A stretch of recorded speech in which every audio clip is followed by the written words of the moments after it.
தேசிய ஜனநாயக கூட்டணியில் தருமபுரி நாடாளுமன்ற தொகுதியில் பாமக சார்பில் போட்டியிடும் சௌமியா அன்புமணி பென்னாகரம் சட்டமன்ற தொகுதிக்குட்பட்ட மாட்டியாம்பட்டி, காமலாபுரம் உள்ளிட்ட கிராமங்களில் பிரச்சாரம் மேற்கொண்டார்.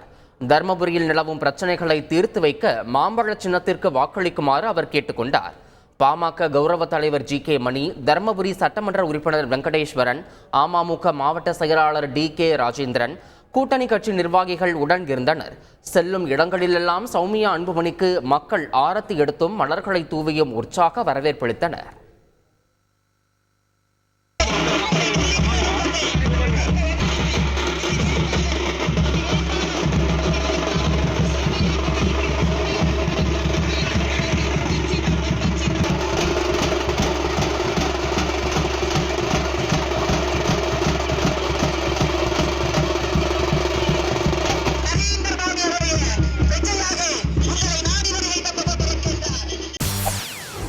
செய்திகளை உடனுக்குடன் தெரிந்து கொள்ள உடனே சப்ஸ்கிரைப் பண்ணுங்க.